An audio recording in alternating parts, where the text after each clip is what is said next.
Today we're going to be talking about Joris, since he is the main character of the Dofus movie. He actually has a lot of lore, but we'll go over the important stuff. Joris is a Hupper mage, and he was the love child of two of the most powerful Hupper mages. His father was Joris Jurgen, and his mother was the Butcher of Brockmar herself, Julith. At some point, they find the ebony Dofu made by Grugalorasalar and Belladonna, not to be confused with Grugaloragran. And one day, a thief steals the ebony Dofu from their chambers and triggers it. And Julith tries to stop it, but she gets shot to oblivion by the people who think that she's the one who triggered it.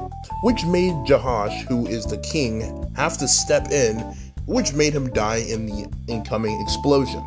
The residual energy from the ebony Dofu ended up being absorbed by Joris, who was nearby when he was a baby, making him have his black skin.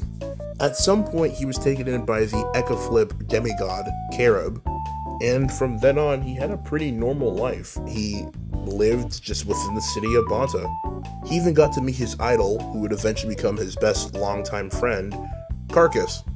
To not attempt to spoil the entire movie, Julith returns with the main goal of gathering enough souls to bring back her husband. At some point, she comes looking for her son and ends up having to fight Carib in one of the objective best fights in the series.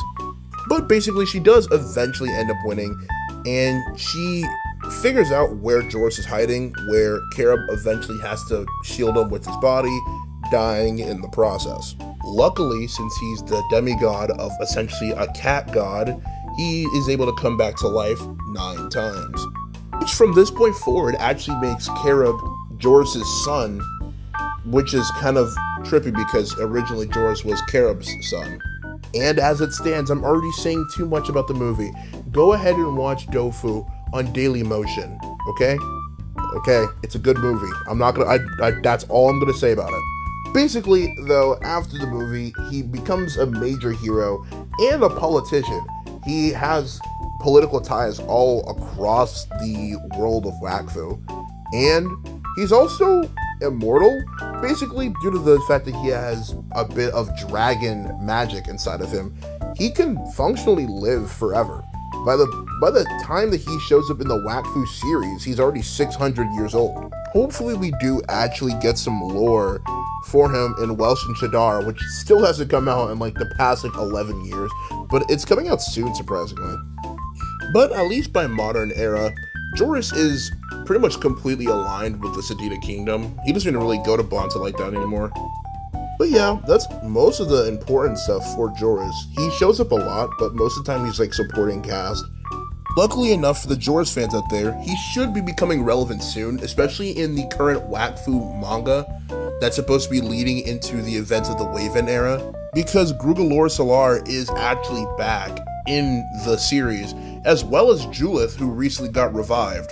So we should be seeing some interesting stuff with Joris in the future. He has been a little bit relevant within the manga already, so I'm just waiting for the newest volume to finish, and I'll probably talk about that. Maybe it'll lead to Joris getting way stronger, because pretty much he does channel a bit of Grugalorasalar's primordial chaos, which is why he is so powerful, despite him not really supposed to be that strong.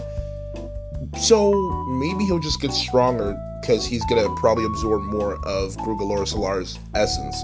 We'll have to see, because they are actually pretty close in terms of their bond. Anyways, bye!